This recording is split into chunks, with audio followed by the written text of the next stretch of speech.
take that off of them as much as possible. So I think that's becoming more and more, a real thing that we have to deal with, and in the NFL, but also in life in general. So I think the better you can be at disarming that and making sure the guys just stick to the process and get better and focus on the controllables. I think that's the right way to go about it. So everyone's a little bit different. Don't get me wrong, but these players, I've learned over the years that they're just like all of us, right? They want to perform. They feel the pressure to perform, the pressure of expectations, and they're real human beings. And so as a coach, as coaches, as a staff, it is huge for us to be able to navigate or help them navigate that the best way possible, and get them to perform in doing so at the highest level possible. With the injuries of linebacker, how much of an asset is Shaq Thompson, just given his experience and his familiarity with what you want to do? No, yeah, I mean, Shaq, he has familiarity with our system, although we've been apart for some years now. But it's good to have him back. He's a really good football player. I'm a little bit older than he remembers me. He's a little bit older than I remember him, which makes it fun too, because it's good to get caught up on life and see how he's grown over the years. Super proud of him and the family man that he is, and the career that he's had to this point. Dawson was activated yesterday, but he won't practice today. Is that correct? Yeah, he will not be. It's too early for that. But LaVisca will practice today? I'll do a little bit. Okay. Yeah, I'll do a little bit. Zach Davidson's taken advantages, it seems, back-to-back years now of opportunities. How have you seen his game grow since he's been in the system? Yeah, Zach's a great example of our culture. Here's a player that came to us at an early phase of his career. Was in a different culture and setting and environment, and to watch him grow and thrive. He's just been a great addition from an energy standpoint. He's a great young man, also a great family man, and he's out here every day working to improve. And you love stories like that, right? That he's coming off of a knee 2 years ago now, I think it's been. So he's seen the adversity that was asked about earlier. He's been through that, and he continues to push through. And I'm extremely proud of his attitude, his belief in himself, and his willingness to work every day. Hey, Sean, when the pads come out, what do you want to see? What don't you want to see? I want to see nasty, physical football, but I don't want to see a disrespect for a man's career and dirty football. That's not how we play in Buffalo. So we painted a pretty clear picture this morning of what that looks like for the new players in particular. So that nastiness that's got to be developed here. But it can't be at the expense of someone's career. So clean, but physical. Sean, to follow up on that, Friday, Alec Anderson got into it with teammates on Yeah. off. You headed down the tunnel pretty quickly after. Was that a statement from you and the coaching staff? To your point, you just said that's not going to work. Yeah, you guys know fights are going to happen, and I can't sit here and say, hey, I'm for fights, against fights. Fights are going to happen. When you cheap shot someone, I have no respect for that, and so I thought that was a cheap shot, and so I sent him to the locker room, and I communicated clearly to him from a following up standpoint of why I did that. I believe in Alec. I love him. He's one of our tone setters, which I love, but there is a line there, especially against your own teammates. Hey, Sean, was there a teaching moment for Maxwell Harrison yesterday with how he finished through the Shavers rep at the other practice day? We've talked about this a little bit. A couple of the coaches and myself, Joe, yesterday afternoon.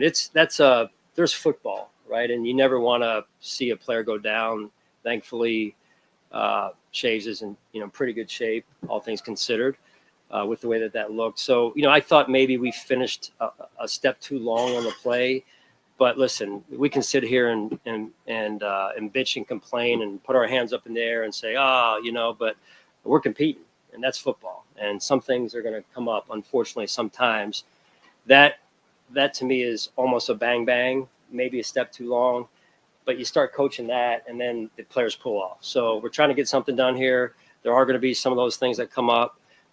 Again, that's football. That is different than that situation that we just discussed over there. Before the injury, it seemed like Shavers was making a real push. What have you seen from him early on in the camp, and even before? Yeah, no, he's making, that'll continue. He'll be back in a couple of days, I believe, and everything goes as planned. And he's a great young man. You guys know it. Probably one of the highlights last year that I remember was him taking that screen and going the distance, So, Shaves and I just caught up a little bit this morning after the team meeting, and he's in good spirits. He wants to be out there. I know he needs those reps. We want to see him. But, he's a hard guy to stop just in terms of his heart, his desire. You saw the players come over to him. I think that spoke volumes of who he is and how they respect him. In a very short while, Phil Shakir has emerged as I guess one of those core guys, like that you've had since under 2017. How has he emerged? What have you seen him emerging into that leadership role and being, I guess, a part of that Bills culture? Well, I think you saw when he was out last year, it was a game and a half, like really the second half of the first Ravens game. He was out there, but he really wasn't able to perform like he can. And I think you saw the impact on our offense and impact on our football team as a result. So, no, he's one of the guys. He's one of the main guys that can drive our football team and take it to another level. He seems underrated nationally. I'm not sure if he's on the way. Yeah, I'm not really into the rankings. He's one in my book, so that's all that matters. Availability has been. Cam Lewis. He's been with you a long time. You got a lot of new guys in the secondary this year, and he seems to always be somewhere for you. When you think of Cam and what he's done for your team and what he could do, what do you think of him? No, I love the fact that he's a UB product, and here's a young man that much like some of the names you've already mentioned here this morning, comes from practice squad, kind of ping-ponging back and forth to the active, finally gets pushed up, and he earned that. And then he has created staying power because of his position flexibility. And every day that he's in the role that he's in, he gets more and more, he gets better and better at it, which is interesting because he's balancing sometimes not two, but three positions. Even if you look last year, he played dime, he played nickel, he played safety, albeit some of those in backup roles. But that's just as hard as anything because it means he's not getting the reps during the week, but then he's asked to perform on game day. So that's, I tip my cap to Cam and the way he's handled that. And years ago when we had the